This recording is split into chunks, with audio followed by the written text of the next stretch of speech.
পৃথিবীতে চারজন বাদশা, একজন বাদশার নাম বাদশা যুলকারনাইন, আরেকজন বাদশার নাম বাদশা সুলাইমান আলাইহিস সালাম, আর একজন বাদশা বখতে নসর, আর একজন বাদশার নাম নমরুদ, যারা তামাম পৃথিবীর বাদশা ছিলেন।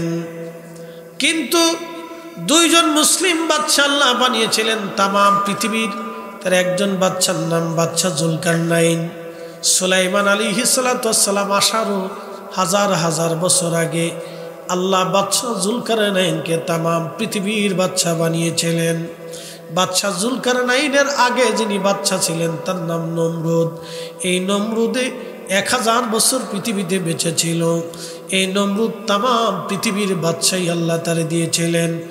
আর নমরুদের পরেই আল্লাহ তামাম দুনিয়াতে একজন বাদশা বানাইলেন, তার নাম বাদশা যুলকারনাইন।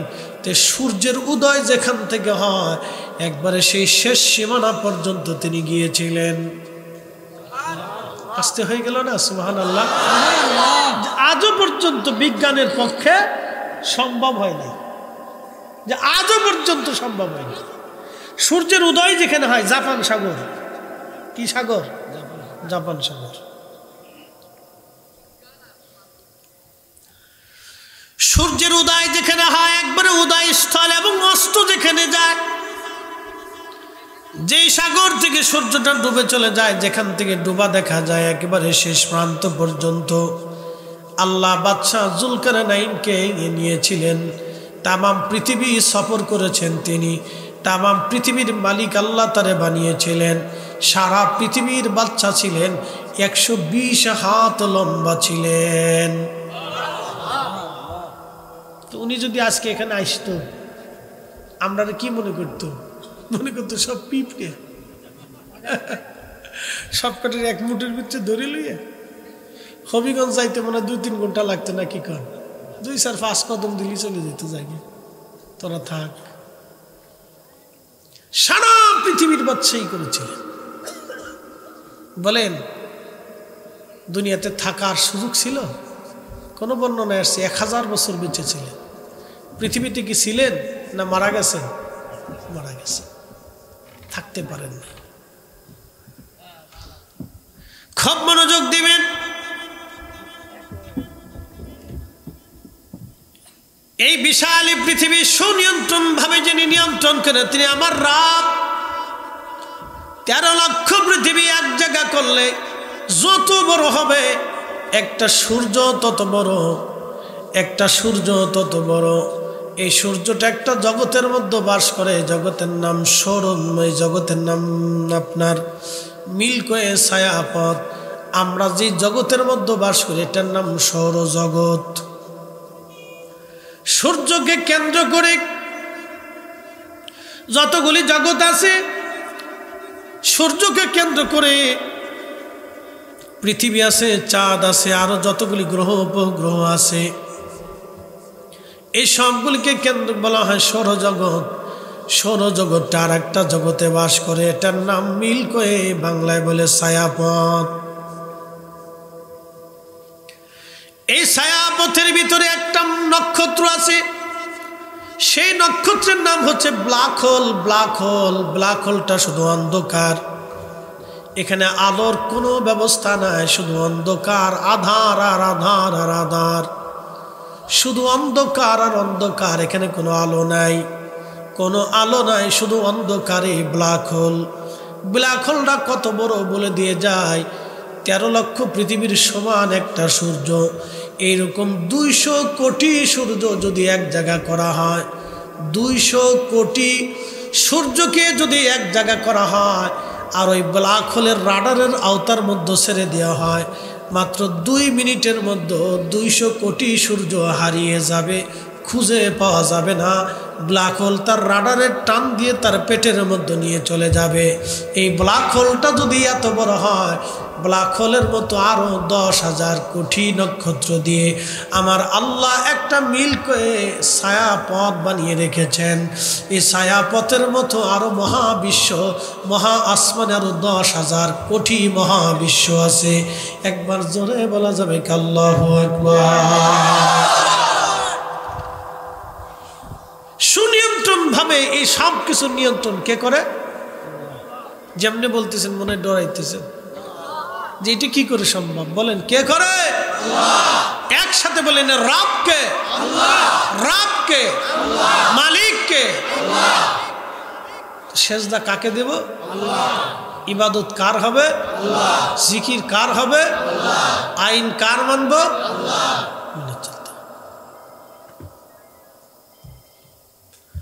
বুঝে যান শুধু যে সূর্যের সামনে পড়ে থেকে সেজদা দেয় মানে এটাই ক্ষুধা,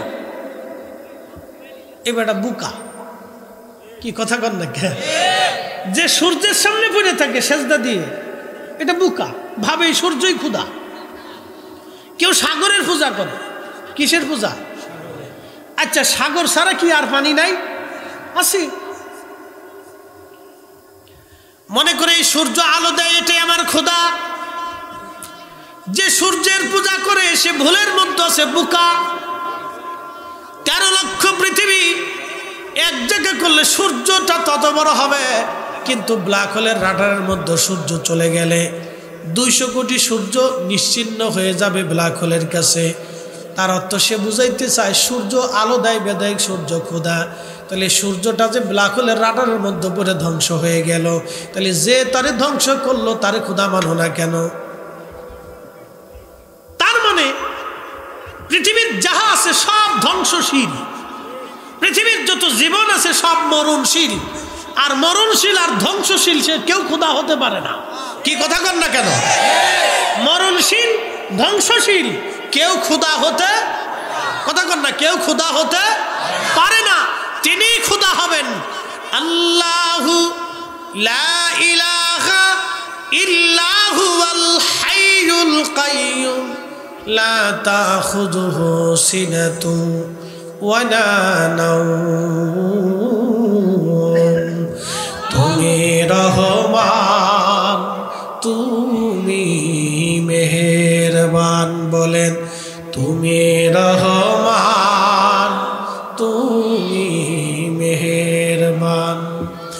অন্ধ গাহে না শুধু তোমার গুণগান, বলেন অন্ধ গাহে না শুধু তোমার গুণগান। বুঝেও বুঝে না তবু শান। তুমি রহমান, তুমি মেহেরবান, তুমি রহমান, তুমি মেহেরবান। কখনো তোমাকে যদি ভুলি, হেদায়েতের আলো জেলে নিয় কাছে তুলি। কখনো তোমাকে যদি ভুলি, হেদায়েতের আলো জেলে নিয় কাছে তুলি। ঠাই দিও প্রিয়তম, ঠাই দিও প্রিয়তম ওগো মহিয়ান। তুমি রহমান, তুমি মেহেরবান, তুমি রহমান, তুমি মেহেরবান। আল্লাহুম্মা সাল্লি আলা সাইয়্যিদিনা মুহাম্মাদ ওয়া আলা আলি সাইয়্যিদিনা মুহাম্মাদ।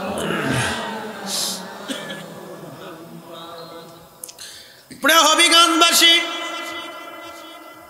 এগুলি আমাদেরকে অনুধাবন করতে হবে। তার মানে সূর্যটাও দিন শেষে আলোহীন হয়ে যায়। পৃথিবীতে আধার আসে, কেউ হয়তো আধারের পূজা করে, কেউ আলোর পূজা করে, কেউ আধারের পূজা করে। কেউ আবার চিন্তা করে এটা আমার বিদ্যার দেবতা, ওটা আমার অমুক তমুক কিছু। আসলে এইগুলি কিছুই না, সব মিথ্যা। যিনি আমাদেরকে সুনিয়ন্ত্রিতভাবে নিয়ন্ত্রণ করেন তিনি আমাদের রব, তিনি আমাদের আল্লাহ, তিনি আমাদের প্রভু, তিনি একজন। লাম ইয়ালিদ ওয়া লাম ইউলাদ, জন্ম দেন না, জন্ম দেন না। খ্রিস্টানরা বলে আল্লাহ আছে মানি, কিন্তু আল্লাহর বউ আছে, আল্লাহর স্ত্রী আছে, আল্লাহর ছেলে মেয়ে আছে। একবার জোরে বলা যাবে কি নাউজুবিল্লাহ? আচ্ছা, আমাদের ছেলে মেয়ে দেয় কি? একসাথে বলেন না। মায়ের পেটে সন্তান যখন কনসেপ্ট হয়, এই জরায়ু থেকে শুরু করে এই যে মাদের এক ধরনের প্রক্রিয়া, আল্লাহ প্রক্রিয়াধীনভাবে আল্লাহ তৈরি করছেন। মায়ের রেহেমে থাকা, মায়ের কলিজায় আমাদের প্রতি মোহাব্বত সৃষ্টি করে দেওয়া, সে এত ব্যথা যন্ত্রণা অস্থিরতা বরণ করে নিয়ে একটা মা একটার পর একটা সন্তান নেয়, একটার পর একটা সন্তান নেয়, তারপরেও সে সন্তান নেয়, নিতে চায়। নারীরা যখন সন্তান নেয় শুধু সন্তান নিতেই তার মন চায়, এত যন্ত্রণা, সে জানে আমি মরে যেতে পারি, তারপর নিবে। এই যে নারীদের অন্তরে আগ্রহ তৈরি করা, তার জরায়ু থেকে বাচ্চা কনসেপ্ট হয়ে মায়ের পেটের ভিতরে সন্তান আসা, বড় হওয়া, রক্ত হওয়া, হাত হওয়া, পা হওয়া, চোখ হওয়া, কান হওয়া, সুবিন্যস্তভাবে যিনি আমাদের বডি তৈরি করলেন, আল্লাহ বললেন আল্লাযী খালাকাকা, যিনি তোমাকে সৃষ্টি করলেন, ফাসাওয়াকা ফাআদালাক, তোমাকে সুঠাম করলেন, সুবিন্যস্ত করলেন, আঙ্গুলের জায়গা আঙ্গুল দিলেন, চোখের জায়গা চোখ দিলেন। আচ্ছা, আল্লাহ তো একটা আঙ্গুলও দিতে পারতেন, 5টা আঙ্গুল আল্লাহ কেন দিলেন? প্রশ্ন রাখবেন যার আঙ্গুল নাই, তাকে জিজ্ঞেস করবেন ভাইরে তোমার তো আঙ্গুলই নাই, তাহলে তোমার কাছে কেমন লাগে? বলে ভাই আঙ্গুল নাই দেখা আমি দুনিয়ার অনেক সুযোগ সুবিধা থেকে বঞ্চিত।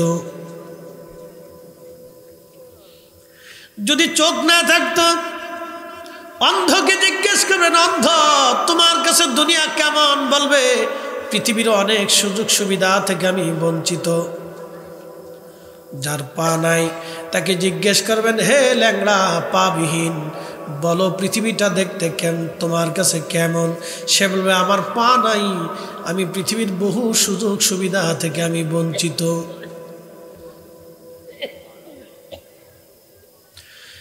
আল্লাহ আমাদেরকে ডাকতে বলেন বান্দা সুনির্দিষ্টভাবে আমি তোমাকে সৃষ্টি করেছি।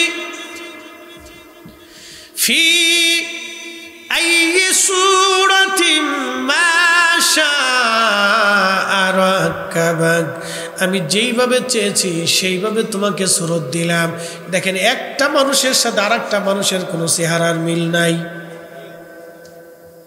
কথা বলেন, নাকেরও মিল নাই, চোখের সৌন্দর্যেরও মিল নাই। আপনি আপনার ঠোঁট দেখেন, কারো ঠোঁটের সাথে মিল নেই। আপনার ত্বক কারো ত্বকের সাথে মিল নেই। আপনার হাত পা বডি স্ট্রাকচার কারোটার সাথে মিল নেই। 800 কোটি মানুষকে 800 কোটি রকম তৈরি করা, এটা একমাত্র আল্লাহর পক্ষে ছাড়া আর কারো পক্ষে সম্ভব না।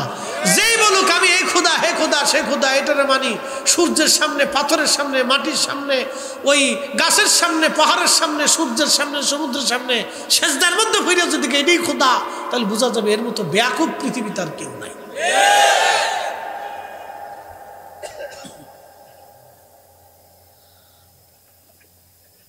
সৃষ্টি করে আমার একজনে আরেকজনের সামনে মাথা উবুতে সেজদা তৈরি রয়েছে।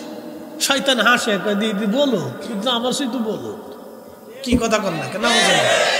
আমার সৃষ্টি করছে কে? সেজদা কারে দিব? হেদাবাদ দিয়ে আপনি পাথরের সামনে যে সেজদা দিলাম কি? হেডে কয়দা মতো দুর্মুজ দিয়ে 2 বাড়ি দিলি তৈরি শেষ। কি কথা ঠিক কিনা? গরুরে হুজা দিতেছি, গরুরে হুজা দিয়ে কি তৈব? তো গরু নিজেও তো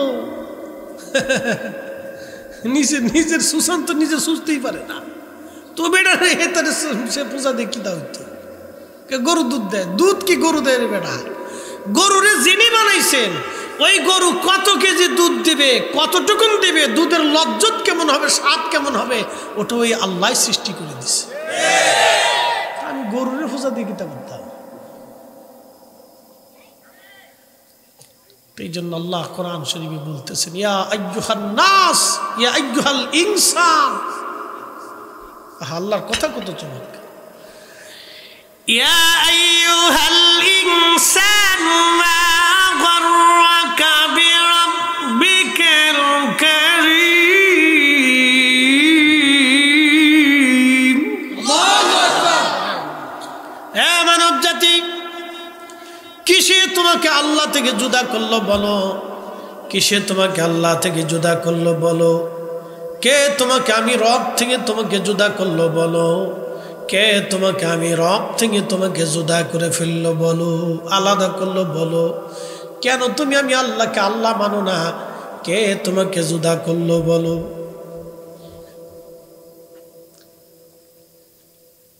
আমার দিকে তাকাবেন, পৃথিবীতে একটা সমুদ্র আছে। সমুদ্রের একটা পানি নীল আর একটা গোলা, একটা কি নীল, সম্ভবত এটা লোহিত আর একটা আরব। দুই সাগরের মিলনস্থান যা হলো মিশরের দিকে।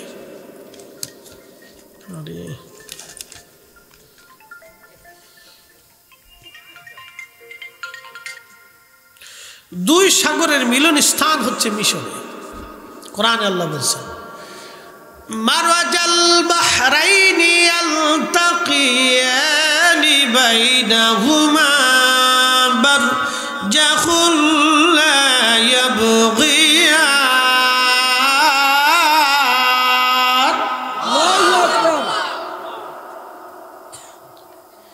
আল্লাহ কোরআনে বললেন দুই সাগর থেকে আমি আল্লাহ রাব্বুল আলামিন একত্রিতভাবে মিলন করলাম। একটা ঘোলা আর একটা নীল পানি।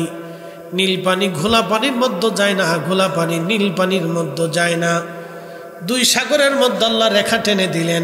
এই সাগরকে বললেন এই দিকে যাবে না, এটাকে বললেন এই দিকে যাবে না। আচ্ছা বলেন সাগরটাও হুকুম মানে কার?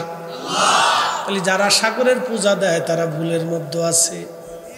সাগরের কোনো ক্ষমতা নাই, জোয়ার ভাটি সাগরে নিজে ইচ্ছাই পারে না, এটাও আমার মালিকের ইচ্ছা অনুযায়ী হয়ে থাকে। কথা কয় প্রত্যেক দিন সাগরে জোয়ার আসে, 3-4 হাত পানি বাড়ে। জোয়ারে 3-4 হাত পানি বেড়ে যায়। সারা সাগরের পানি জোয়ার আসতেছে, কোটি কোটি কোটি কোটি কোটি কোটি মন পানি সাগরের জোয়ারে অতিরিক্ত হলো, আবার নিচে চলে গেল। বলেন যিনি জোয়ার আনান, জোয়ার সারিয়ে দিয়ে আবার নিচে দিয়ে দেন, এ মালিকের নাম কি? আপনি কোরআনে বুঝে যাবেন সাগর তার নির্দিষ্ট পথ, এটা এই পাশে যায় না, এটা এর পানি এই পাশে যায় না। 1450 বছর আগে আল্লাহ কোরআনে বলে দিলেন, ও তো ঠিক ওই রকম আজও পর্যন্ত ওই রকমই আছে। এই সাগরের পানি এই পাশে যায় না, এই সাগরের পানি এই পাশে আসে না। একটা নীল আর একটা ঘোলা, লোহিত আরব সাগর।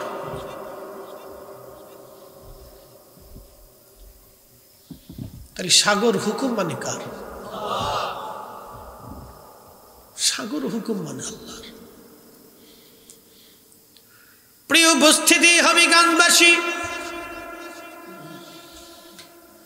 হ্যাঁ এই জন্য রব্বুল আলামিন আমাদেরকে বললেন কিসে তোমাকে আমি আল্লাহ থেকে জুদা করলো বলো? আমি তোমাকে সৃষ্টি করলাম, যা যা প্রয়োজন সব দিলাম। এই জন্য আল্লাহ বললেন সফল কাম কারা হবে? আল্লাহর দেওয়া হেদায়েতের মধ্যে কারা থাকবে? তিনি আল্লাহ বলেন আল্লাযীনা ইউমিনুনা বিল গায়ব, যারা গায়বের উপরে বিশ্বাস স্থাপন করবে। 1 নম্বরে আল্লাহ দেখা যায়। জোরে বলেন, একসাথে বলেন, আরো জোরে বলেন। দেখা যায় তো যারে দেখেন না তারে মানেন কে? প্রশ্ন কে করে? নাস্তিকরা করে। তো যেই খোদা দেখা যায় না সেই খোদা মানব কে? তাদের প্রশ্ন। যুক্তি সুন্দর, কিন্তু শয়তানের যুক্তিতে সবসময় গলত থাকে। যে খোদা দেখি না সেই খোদা মানব কেন? এখন প্রশ্ন, মৃত্যুর সময় রুহু নিয়ে যায়, কি নিয়ে যায়? জোরে বলেন। মৃত্যুর সময় রুহু নিয়ে যায় আজরাইল। কুল ইন্নাল মাউতাল্লাযী তাফিরুনা মিনহু ফাইন্নাহু মুলাকিকুম। হুজুর বলে দেন মরণ থেকে সবাই পালাইতে চায়, কিন্তু মরণ থেকে কেউ পালাইতে পারবে না। এই মৃত্যু তার সাথে মোলাকাত করবে। আপনার বাড়ির গরুটারও মারা হবে, বিড়ালও মারা যাবে, ছাগলও মারা যাবে, গরু মহিষ মারা যাবে, গাছগাছালি মারা যাবে, পুকুরের মাছ মারা যাবে, সমুদ্রের মাছ মারা যাবে। পৃথিবীতে কেউ বেঁচে থাকতে পারবে না। কুল্লু নফস, এমন কোনো জীবন নাই দাইকাতুল মউত, মৃত্যুর স্বাদ তাকে না নিতে হবে। 1450 বছর আগে কোরআনের এই শাশ্বত বাণী তারও আগে চলতেছে, কিয়ামত পর্যন্ত চলতে থাকবে। আল্লাহর এই কালাম আজও পর্যন্ত কেউ মিথ্যা পর্যবসিত করতে পারে নাই। কথা বলেন ঠিক কিনা?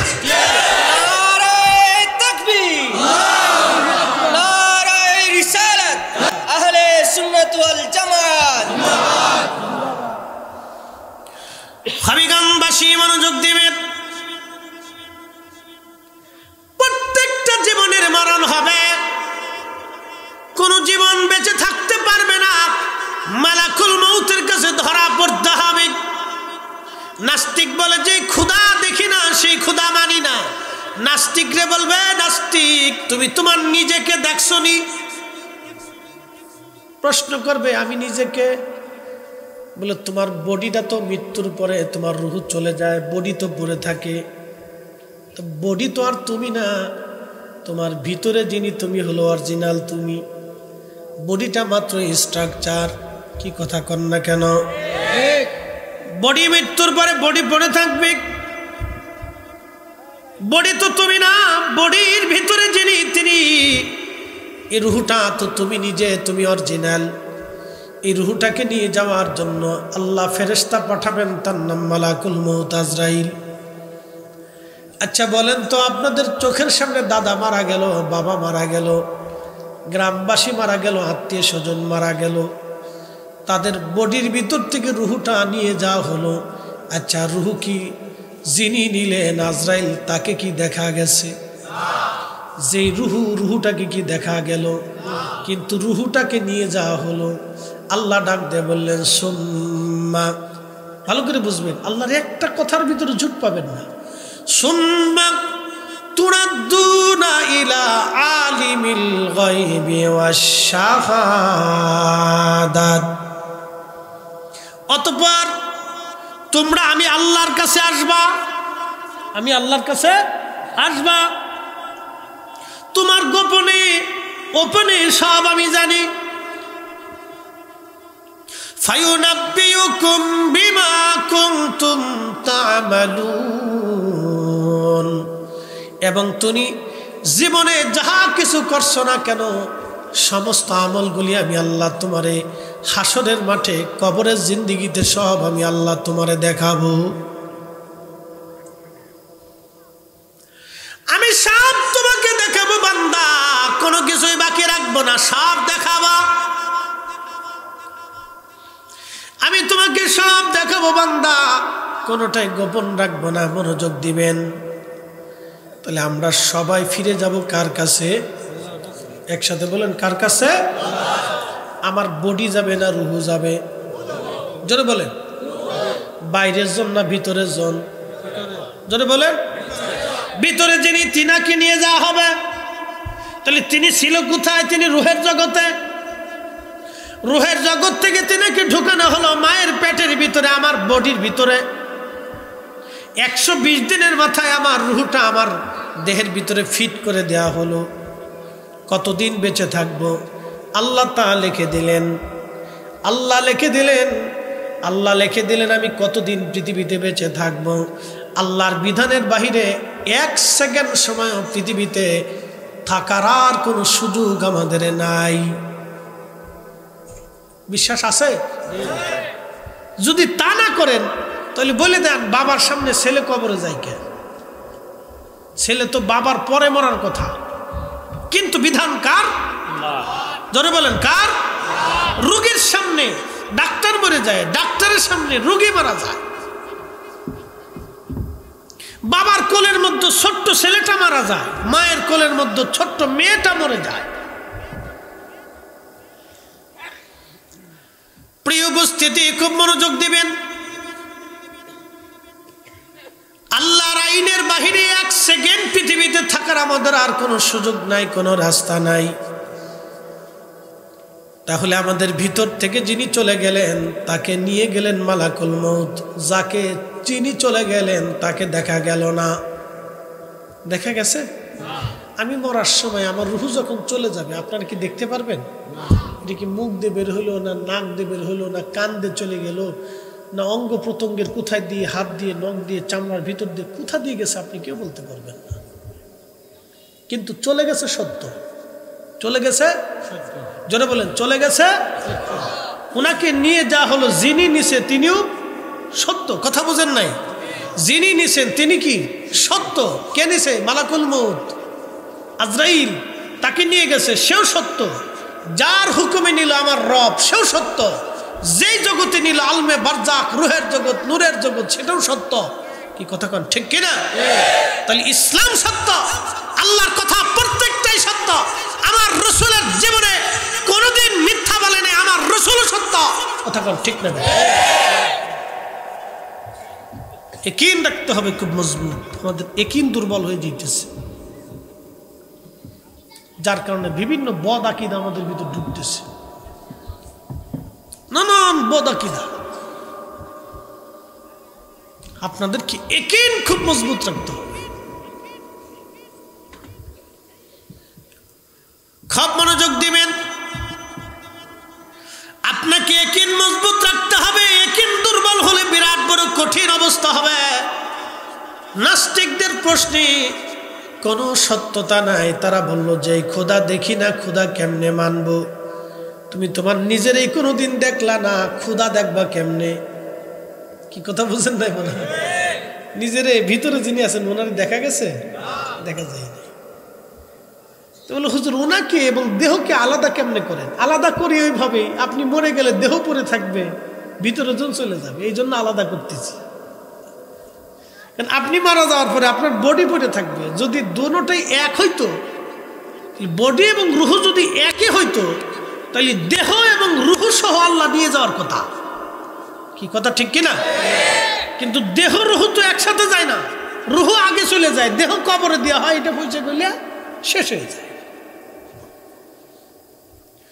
তার মানে রুহ আলাদা। দেখেন কোরআন কত সত্য কথা বলতেছে। ওয়াসআলুনাকা আনির রূহি কুলির রূহু মিন আমরি রাব্বি।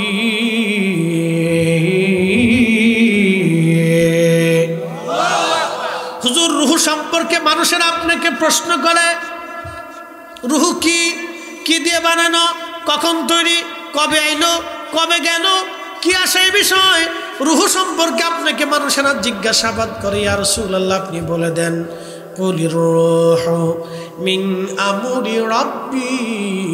এই রূহটা আল্লাহর হুকুম মাত্র। যখন হুকুম আসবে তখন মায়ের পেটে আসবে, যখন হুকুম হবে তখন আবার আল্লাহর কাছে চলে যাবে। ঠিক কিনা? জিন্দেগি তোর যাইরে ফাঁকি দিয়া রে সোনার আদম, জিন্দেগি তোর যায় ফাঁকি দিয়া। ও আদম রে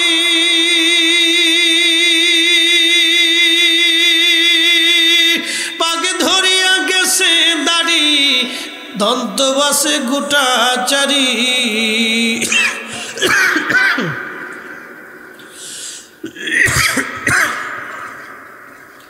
ও আদম রে পাগ ধরিয়া গেছে দাড়ি, দন্ত বাসে গোটা চারি। সমন জারি গিয়াছে করিয়ারে সোনার আদম, জিন্দেগি তোর যায় ফাঁকি দিয়া। আল্লাহুম্মা সাল্লি আলা সাইয়্যিদিনা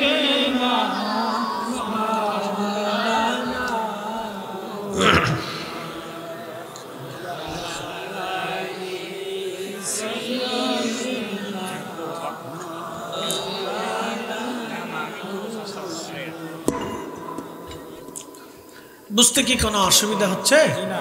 বোঝার চেষ্টা করবেন। রাত গভীর না, ফার্স্ট টাইম। এ সময় মানুষের মস্তিষ্ক সুস্থ থাকে। এজন্য বেশি রাত্রে আমাদের সুন্নিদের একটা ভুল সিদ্ধান্ত আছে। আমরা মনে করি কি জানেন, বেশি রাত হইলে মানে বেশি সুবহান, আর মাহফিল দিছি তো সারা রাত হইব নাকি? ঠিক না। এই যে টাইমটা আমি বয়ান করতেছি সবার মস্তিষ্কে ঢুকতেছে, কারণ এই সময় স্নায়ু দুর্বল হয় না, পারফেক্ট স্নায়ু থাকে।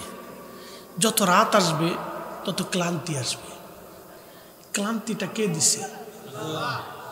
রাত আসলেই ক্লান্তি আসে। লা তাখুযুহু সিনাতুন ওয়ালা নাওম। আমার দুর্বলতা নাই, আমার ঘুম নাই। কার নাই? আল্লাহর। একসাথে বলেন, কার নাই?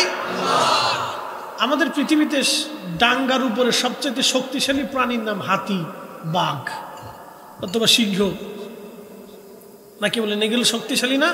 ভল্লুক, এগুলো শক্তিশালী। আচ্ছা বলেন, এরা কি ঘুমায় না? কেন ঘুমায় বলেন তো? ক্লান্তি, ক্লান্তি, দুর্বলতা। এই দুর্বলতা যখন আসে, শক্তিশালী বীর পুরুষরাও ঘুমায় পড়ে, অচেতন হয়ে যায়। আর যদি কেউ না ঘুমায় তাহলে বুঝবেন ওর রোগে ধরছে, এটা একটা রোগ। আর যারা মানুষের টাকা মেরে খায়, গরিব মানুষের অর্থ মেরে খায়, রক্ত শুষে খায়, এরা ঘুমাইতে পারে না। এদের চোখ থেকে আল্লাহ ঘুম কেড়ে নিয়ে যায়। এরা এই বোতল শান মুড়ি দেয়, বোতল টোতল টান দিয়ে নেশা টেশা করে তারপরে ঘুমায়। বউরে মা কয়, বাইরে তালই কয়, আর ছেলেরে বিয়াই কয়। সুখ নাই, সুখ নাই। কথা কন না, কি নাই? জোরে বলেন, কি নাই? সুখ নেই, এটার ভিতরে সুখ নেই। সুখ একমাত্র আল্লাহর জিকিরে, আল্লাহ স্মরণে, নামাজে, রোজায়, হালালে, জিন্দেগিতে, নবীর তরিকাতে, রসুলের গোলামিতে একমাত্র সুখ।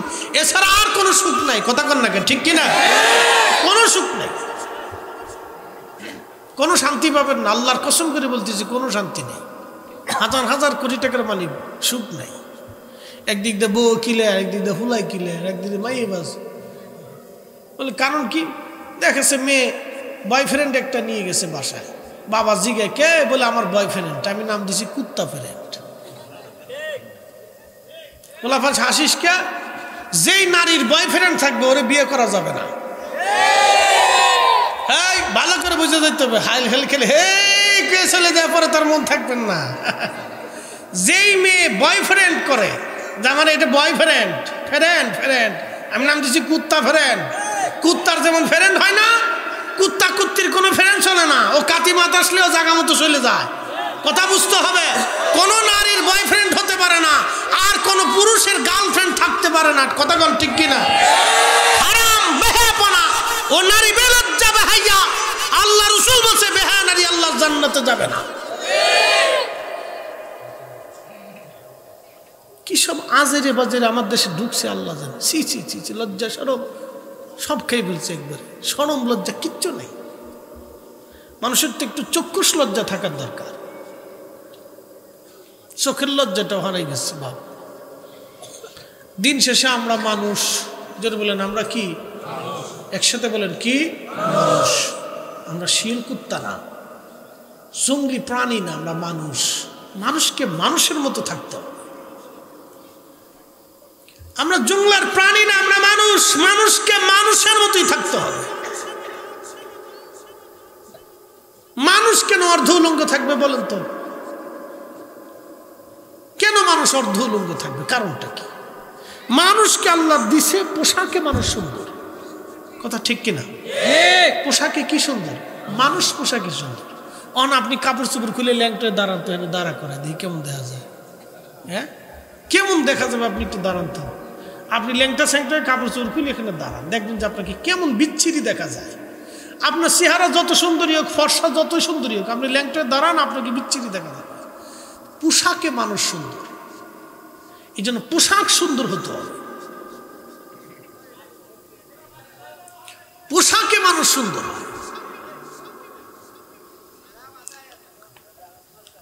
একসাথে বলি আল্লাহু আকবার। এই জন্য পোশাক আপনাকে সুন্দর হতে হবে। প্রিয় উপস্থিতি, মনোযোগ দিবেন। বলছিলাম আপনাকে গায়েবের উপরে বিশ্বাস স্থাপন করা লাগবে। প্রথম নাম্বার গায়েব, আল্লাযীনা ইউমিনুনা বিল গায়ব। আল্লাহ দেখা যায় না, ছোঁয়া যায় না, ধরা যায় না, কিন্তু আমার রবের হুকুমই সব কিছু চলতেছে। আপনি বাতাস দেখতে পারেন না, কিন্তু বাতাসটাও আমি আমার আল্লাহর সৃষ্টি। আপনি হাজার চেষ্টা যদি করেন হাত দিয়ে আলো ধরতে পারবেন না, এই আলোটাও আল্লাহ পাকের সৃষ্টি। হাজার চেষ্টা করলেও আধার আপনি ধরতে পারবেন না, কিন্তু এই আধার আল্লাহর সৃষ্টি। এই আধার আল্লাহর সৃষ্টি। এই যে শব্দটা বের হয়ে যাচ্ছে, আপনি হাজার চেষ্টা করলে হাত দিয়ে শব্দটা ধরতে পারবেন না, কিন্তু এটা আল্লাহর সৃষ্টি। শক্তি আপনি হাজার চেষ্টা করলেও হাত দিয়ে ধরতে পারবেন না, কিন্তু এই শক্তি আপনার দেহের ভিতরেও আছে, এটাও আল্লাহর সৃষ্টি। আপনাকে বুঝে যেতে হবে। আল্লাহ বললেন গায়েবের উপরে বিশ্বাস স্থাপন করো। কবরে কি হয় আমরা দেখি না, কিন্তু কবরে সওয়াল জবাব হবে, এটাও সত্য। মেনে নিতে হবে, বিশ্বাস করতে হবে। আপনাকে অবশ্যই কবরের জগতে আপনাকে যাবেন। কবরে আপনাকে 3টি প্রশ্ন করা হবে। 2 জন ফেরেশতা আপনার কবরে এসে আপনাকে প্রশ্ন করবে। প্রথম প্রশ্ন, মার রাব্বুকা ওয়া মা দীনুকা মা কুনতা তাকুলু ফি হাক্কি হাযার রাজুল। এই শব্দের ভিন্ন শব্দটাও আছে, বিভিন্ন হাদিসে বিভিন্ন শব্দের কথা আছে। তো খুব মনোযোগ দিবেন।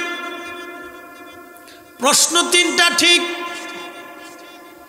কেন প্রশ্ন হবে? যদি আপনাকে প্রশ্নবিহীন হাসরের ময়দানে শাস্তি দেওয়া হয়, তা আপনি বলবেন ইয়া রাব, আপনি কেন শাস্তি আমারে দেন? মনোযোগ দিবেন। যদি আপনাকে প্রশ্ন করা ছাড়া, পরীক্ষা ছাড়া যদি আপনাকে ফেল করানো হয়, দেখবেন কয়েকদিন আগে পরীক্ষা ছাড়াই অটো পাস, অটো ফেল হয়েছে। তো যারা ফেল করলো তারা আন্দোলন করলো যে আমরা এটা মানি না, আমরা পরীক্ষা দিয়ে পাস করব, পরীক্ষা দিয়ে ফেল করব। আমাদের পরীক্ষা হোক, কথা তো তাদের সত্য, দাবি তো যুক্তিসঙ্গত। পৃথিবীতে অটো পাস, অটো ফেল এটা কেমনে হয়? এটা কি করে হয়? আমরা কিছু বুঝলাম না। কিছু মাঝে মধ্যে আমাদের দেশের শিক্ষা ব্যবস্থার কিছু কিছু মানুষের মাথার ভিতর পোকে ধরে। এটা অসুস্থতা। আপনি পরীক্ষা নেন, 36,000 বছর লাগে নাকি পরীক্ষা নিতে? 15 দিনেই তো পরীক্ষা শেষ হয়ে যায়। তো যে পরীক্ষা দিয়ে ভালো রেজাল্ট করবে করবে, নাহলে ফেল করবে ফেল করবে। আপনার কোনো জবাবদিহিতা নেই। আপনি জবাবদিহিতার আওতার ভিতরে নাই, সে অটো পাস, অটো ফেল করে দিলেন। এটা কি হলো?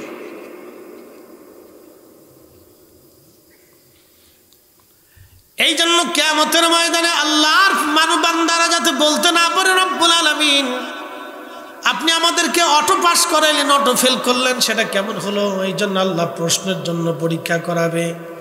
পরীক্ষার ভিতরে নিয়ে আল্লাহ প্রশ্ন করবে, আপনাকে জবাব দিতে হবে। একসাথে বলা যাবে কি আল্লাহু আকবার।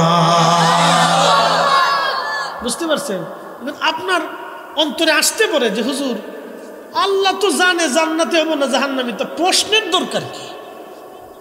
কবরে সওয়াল জবাবের কি প্রয়োজন আছে? সওয়াল জবাব এই জন্যই হবে। দেখছেন কয়েকদিন আগে অটো পাসের পরে আন্দোলন হয়েছে না? ছেলেপেলেরা মারামারি করছে না যে আমি ফেল করবো কেন? আপনি আমার পরীক্ষা দেন, আমি অটো ফেল করতে যাব কেন?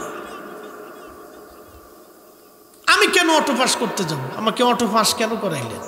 অটো ফেল কেন করলেন? আমার পরীক্ষা দেন, আমি পাস করে লিখে তারপরে হয় ফেল করবো না পাস করবো। কথা তো সত্য। তাদের দাবি তো নেই সঙ্গত। এই কথা যাতে কিয়ামতের ময়দানে কবরের জগতে মানুষ না বলতে পারে ইয়া রব আপনি আমার অটো পাস করাইলেন, অটো জাহান্নামে দিয়ে দিলেন, বুঝলাম না কিছু।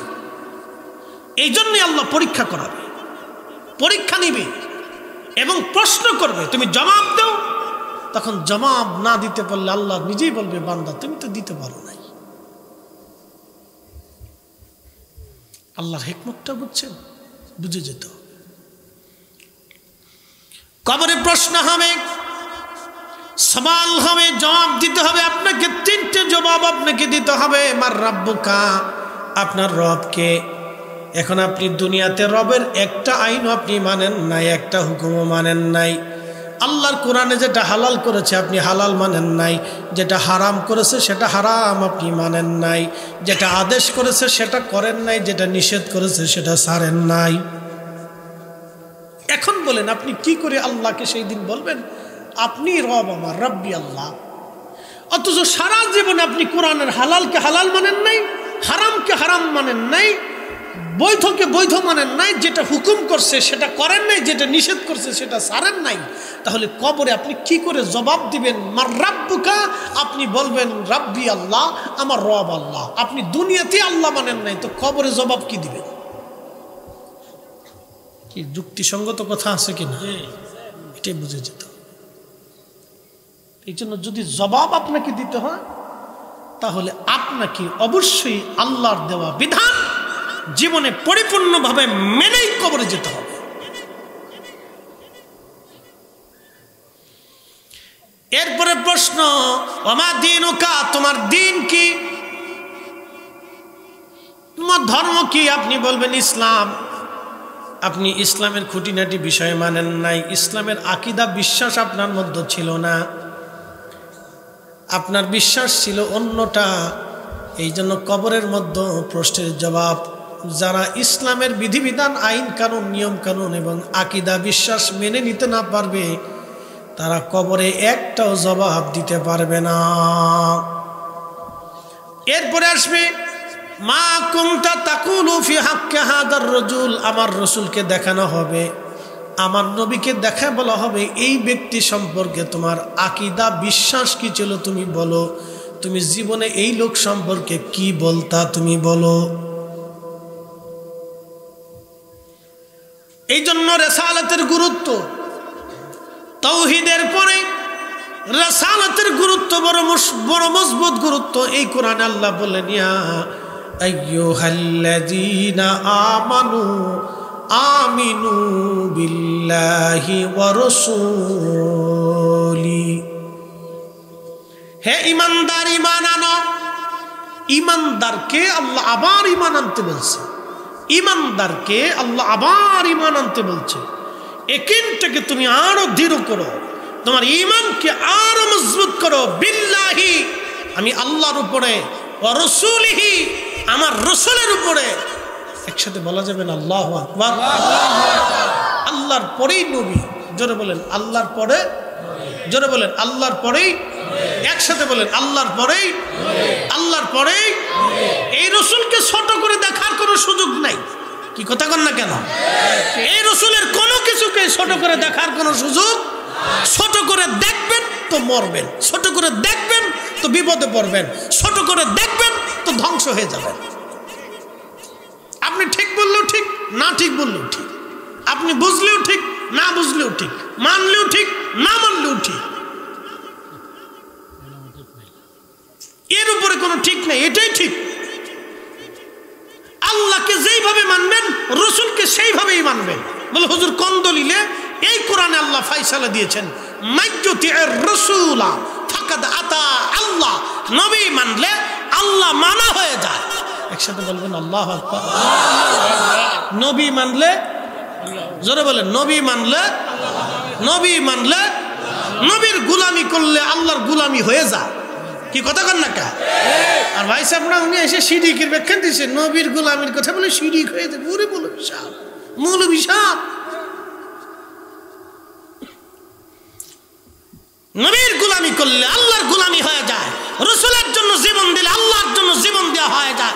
রসুল বিশ্বাস করলে আল্লাহর উপর ঈমান আনা হয়ে যায়। নবী মানলে আল্লাহ মানা হয়ে যায়। রসুলের প্রশংসা করলে আল্লাহর প্রশংসা হয়।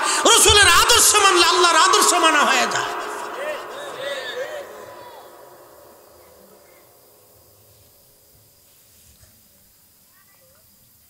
প্রিয় উপস্থিতি, এগুলো আপনাকে বুঝে যেতে হবে। এগুলো সূত্র, এ স্কোয়ার প্লাস বি স্কোয়ার, সূত্র না মানলে বিপদ আছে। এমন মুসিবতে পড়বেন যে মুসিবতের বাপ মা নাই। কুল ইন কুনতুম তুহিব্বুনাল্লাহ, এই কোরআন আল্লাহ বললেন হাবিব উম্মতকে বলে দেন, কেউ যদি আমি আল্লাহকে ভালোবাসতে চায়, কেউ যদি আমি আল্লাহকে ভালোবাসতেই চাই, হুজুর আপনি বলে দেন ফাত্তাবিউনি, সে যেন আপনাকে ভালোবাসে, আপনার ইত্তেবা অনুসরণ অনুকরণ করে। আপনি নবী মানে, আপনি নবী মানলে আমি আল্লাহকে ভালোবাসা হয়ে যাবে। আসতে হলো কেন? নবী মানলে কাকে মানা হয়? যারা বলেন নবী মানলে কাকে ভালোবাসা হয়? নবীর জন্য জীবন দিলে কার জন্য জীবন দেওয়া হয়? আল্লাহর জন্য হয়ে যায়। এই জন্য হযরত গাসলুল মালায়েকা হানজালা রাসূলের জন্য চলে গেছে, ফরজ গোসল বাদ দিয়ে চলে গেছে, উহুদের যুদ্ধে শহীদ হয়ে গেছে। স্ত্রী যা বলতেছে, ইয়া রাসূলুল্লাহ, সে তো নাপাক, সে তো নাপাক ইয়া রাসূলুল্লাহ, জুনুবি হালতে আছে। হুজুর, সবাইরে গোসলবিহীন দাফন দেন, কিন্তু আপনার ও হানজালাকে গোসলবিহীন দিয়েন না। আল্লাহর নবী বলে, সাহাবীরা হানজালার লাশ সারা উহুদে খুঁজে দেখে আসো, যেখানে নবী বিশ্রাম করেছিলেন উহুদে, সেখানে আমি এবছর হজ থেকে ফিরে আসার সময় রাতে বসেছিলাম। আল্লাহর কসম করে বলতেছি, মাহফিল সাক্ষী, রাতের আধারে সেখান থেকে আল্লাহর বেহেশতের ঘেরান আসে, বাতাসে বাতাসে ভেসে আসে। দীর্ঘ সময় বসেছিলাম, আমরা নামাজ পড়ছি, নফল পড়েছি, মিলাদ পড়েছি, দোয়া করেছি, কান্নাকাটি করেছি। অটোমেটিক ঘ্রাণ আসতে থাকে ওই ফাঁকা দিয়ে। পৃথিবীর কোনো ঘ্রাণের সাথে কোনো মিল হবে না। যদি কোনোদিন কারণ নসিব হয়, রাত্রিবেলা যাবেন ওইখানে। 1450 বছর পরে ঘ্রাণ আসে, আর আপনি রসুলের বিষয় ছোট করে দেখেন, আর আপনার আমি সুমামু না। ফাজলামির কোনো সীমা থাকে না। আল্লাহর নবীর শানকে যারা ছোট করে দেখবে, বুঝবেন এরা পৃথিবীর সবচেয়ে ব্যাককেল জাতি, বলদ জাতি। কথা বল ঠিক কিনা? পৃথিবীর সবচেয়ে ব্যাককেল বলদ জাতি। আল্লাহর হাবিবের কোন বিষয়কে ছোট করে দেখবেন না।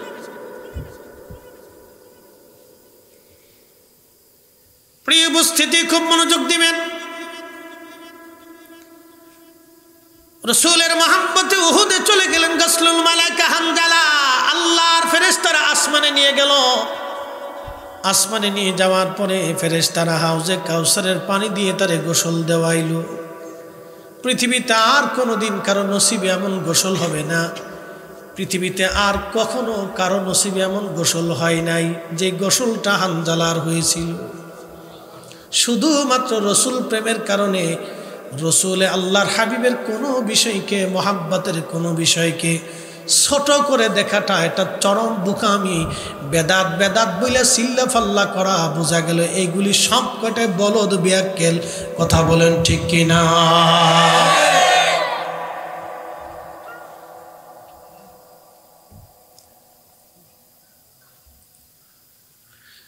আচ্ছা, আল্লাহ ওই সময় কি বলতে পারতো না, ইয়া রাসূলুল্লাহ ও নাফাক, ও কেন উহুদে আসছে গোসল বাদ দিয়ে? আল্লাহ আইব ধরতে পারতো না? দোষ ধরতে পারতো না? কি কথা কর না, পারতো না? আল্লাহ গাসলুল মালায়েকা হানজালার দোষ ধরছে? ধরে নাই। কি করছে? দোষ তো ধরেই নাই, উল্টে এরা আবার আসমানে নিয়ে হাউজে কাউসারের পানি দিয়ে গোসল করেছে।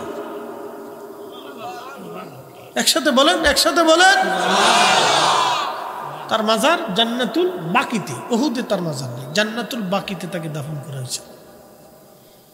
ওখান থেকে তাকে জান্নাতুল বাকিতে এনে দাফন করা হয়েছিল। সবার শেষে তার দাফন হয়েছিল। হাজার হাজার মদিনার মানুষ এই ঘটনার সাক্ষী ছিল। লক্ষ লক্ষ, পৃথিবীর লক্ষ কোটি কোটি মুসলমান আজও পর্যন্ত বিশুদ্ধকারী ঘটনাগুলি আসছে। হাজার হাজার মানুষ দেখতেছে আসমান থেকে হানজালার লাশ জমিনে আনা হচ্ছে।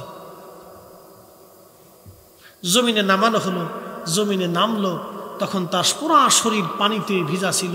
তার চুল দাড়ি বেয়ে বেয়ে হাউজে কাউসারের পানি টপ টপ টপ টপ করে উহুদের মাটিতে ভিজতে ছিল।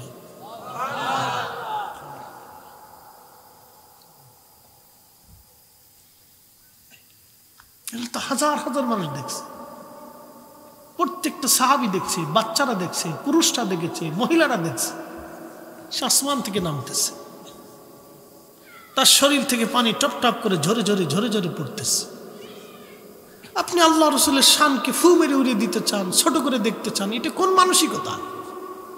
আলেমদেরকে আল্লাহ এই জন্য দুনিয়াতে পাঠাই নাই। আলেমদেরকে পাঠিয়েছে সুদ, ঘুষ, হারাম, জেনা, ওয়াকাম, কুরমা, জুলুম, জালিম এইগুলি বন্ধ করার জন্য আল্লাহ পৃথিবীতে আলেমদেরকে বানিয়েছে। কথা কোন ঠিক? আলেমদেরকে রসুলের শান ছোট করে বলার জন্য, ওয়াজ করার জন্য আলেমদেরকে দুনিয়াতে পাঠাই না আল্লাহ।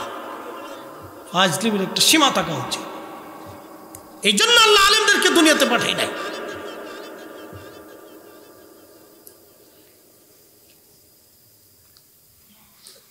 প্রিয় উপস্থিতি, আমাদের প্রত্যেকটা বিষয়গুলিকে পুঙ্খানুপুঙ্খরূপে যিনি প্র্যাকটিক্যাল আমাদেরকে শিখিয়ে দিয়ে গেলেন তিনি আল্লাহর নবী। জীবনের একটা মুহূর্তের জন্য তিনি কখনো ভুল করেন নাই, ভুল বলেন নাই, ঝুট বলেন নাই, ঝুট করেন নাই।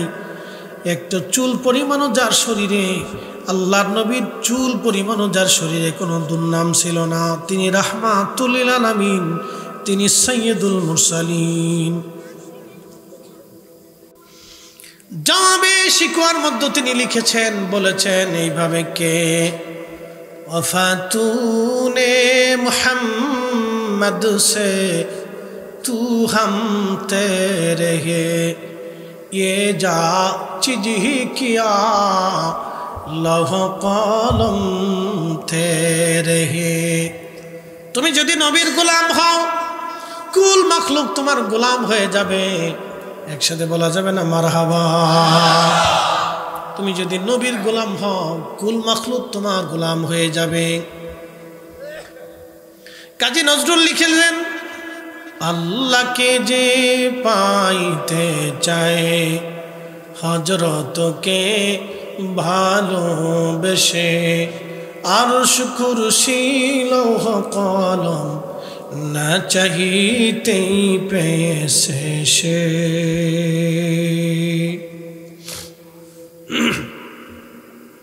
এই জন্য আমাদেরকে আল্লাহ রসুল শিখিয়ে গেছেন, নবীজি যেটা বলেছেন সত্য ওটাই সত্য। জান্নাত জাহান্নাম আছে এটাই সত্য, ফেরেশতা আছে এটা সত্য, কবর আছে এটা সত্য, হাসরের মাঠ কায়েম হবে এটা সত্য। কি কথা বলেন, ঠিক কিনা? আল্লাহর দরবারে আমাদের জীবনের হিসাব দিতে হবে এটা সত্য, আল্লাহর আদালতে দাঁড়াইতে হবে এটা সত্য। ফুলসিরাত আছে, হাউজে কাউসার আছে, মিজান আছে, ডান হাত বাম হাতে আমলনামা আসবে, ফুলসিরাত পার হতে হবে, আল্লাহর জান্নাতে যেতে হবে, না হয় জাহান্নামে যেতে হবে। এগুলি সত্য। চোখ বুঝে এক বাক্যে মেনে নিতে হবে। কোন সাহাবী দলিল খুঁজে নাই, শুধু রাসূল বলছে এটাই সত্য। সারা নবীজি আসমান জমিন সপ্ত আসমান ঘুরে উফুকিল আলাতে সর্বোচ্চ দিগন্তে মেরাজের রাত্রিবেলা যেতে যেতে নবীকে নিতে নিতে নিতে নিতে দিগন্তের এত উপরে নিলেন। সহিহ বুখারীতে খাদিম রাসূল হযরত আনাস বলতেছেন, রাসূল বলতেছেন, নিতে নিতে নিতে নিতে এত উপরে নিলেন, বিমা লা ইয়ালামহু ইল্লাল্লাহ, এর সীমানা একমাত্র আল্লাহ ছাড়া কেউ জানে না। যার ইজ্জতের সীমানা আল্লাহ ছাড়া কেউ জানে না, সেখানে আমি তার ইজ্জতকে ছোট করে দেখার তো কোনো সুযোগই আসে না, প্রশ্নই আসে না। কি কথা কন না কেন? প্রশ্নই আসে না, কথাই হবে না এই ব্যাপারে। একদল মৌলবী বুকে হাত বেঁধে নামাজ পড়ে, এরা বলে রসুলের কারিমের পিতামাতা দুইজন জাহান্নামী, তারা কাফের।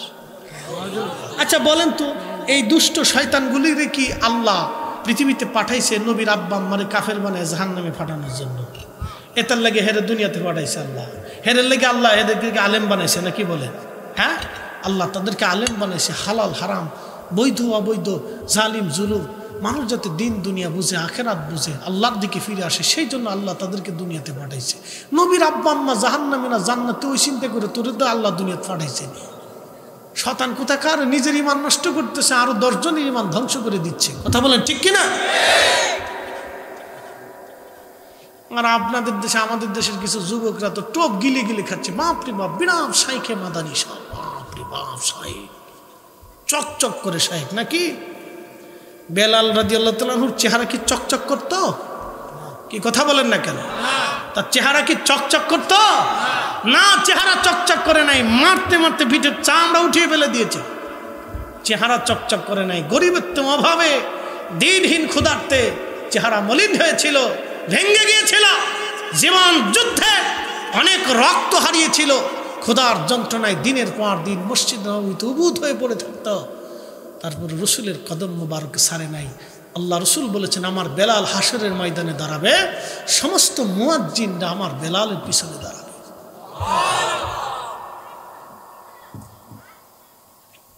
আল্লাহ চেহারা দেখে ফয়সালা করেন, আল্লাহ কাল দেখে ফয়সালা করেন। অর্থ সম্পদ, এলেম, কালাম, জ্ঞান, বুদ্ধি এগুলি দেখে আল্লাহ ফয়সালা করবেন। আল্লাহ ফয়সালা করবেন কাল দেখে। ইন্না আকরামাকুম ইনদাল্লাহি আতকাকুম, কোরআন বলতেছে আমি ফয়সালা করব কার অন্তরে আমি রবের তাকওয়া বেশি, তাকে দেখে আমি ফয়সালা করব। চেহারা দেখে, সম্পদ দেখে, অর্থ দেখে, বৃত্ত দেখে, চ্যান্সেলর, প্রিন্সিপাল, ভাইস চ্যান্সেলর, অধ্যক্ষ, উপাধ্যক্ষ, ডক্টর, ডাক্তার, কিচ্ছু দেখে ফয়সালা হবে না। ফয়সালা হবে তার অন্তরে, কালবে কতটুকুন আল্লাহ ভীতি ছিল, আমি রবের প্রতি অনুগত ছিল, এটা দেখে আমি আল্লাহ ফয়সালা করব। একসাথে বলা যাবে আল্লাহু আকবার। আমার রবের দরবারে কোনো বৈষম্য নাই, কোনো সুযোগ নাই।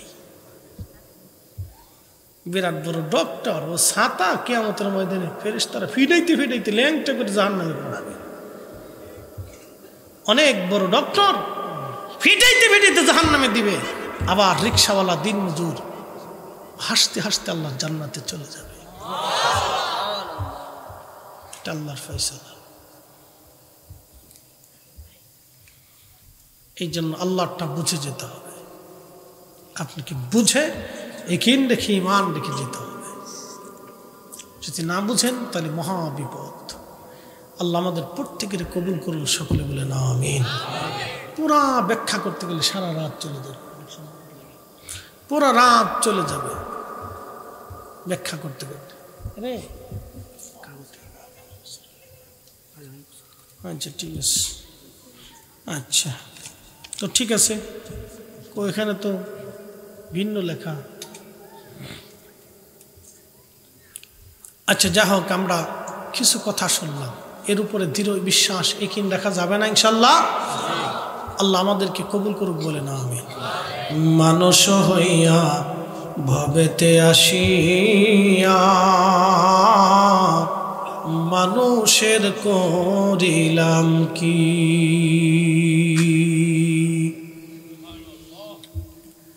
হবিগঞ্জবাসী আমরা ফিরে যাব কার কাছে? একসাথে বলেন কার কাছে? একসাথে বলেন কার কাছে? আল্লাহর কাছে চলে যাব, আল্লাহর কাছে চলে যাব। আর পৃথিবীতে ফিরে আসার সুযোগ নাই। আমাদের দেশে সনাতন ধর্মে যারা বিশ্বাসী, তাদের বিশ্বাস হলো পৃথিবীতে মানুষ যদি ভালো কাজ করে ভগবান তারে আবার দুনিয়াতে বাড়াবে। তাদের বিশ্বাস হচ্ছে ভগবান তাদের আবার পৃথিবীতে পাঠাবে, ধনী বানাবে, রাজা বানাবে, বাদশা বানাবে, জ্ঞানী বানাবে, সম্মানিত বানাবে। এটা হলো তাদের বিশ্বাস। আমাদের বিশ্বাসে পৃথিবীতে আর কোনো মানব ফিরে আসার সুযোগ আছে? আছে? কোনো সুযোগ নেই। তাদের বিশ্বাস পৃথিবীতে, তাদের হলো পুনর্জন্মে বিশ্বাসী, পুনর্জন্মে বিশ্বাসী। আর আমরা পুনরুত্থানে বিশ্বাসী। আমাদেরকে হাসরের মাঠে একত্রিত করা হবে, পৃথিবীতে আর আনা হবে না, দুনিয়াতে ফিরে আসার সুযোগ নেই। ওয়ালা ইউআখিরাল্লাহু নাফসান ইযা জা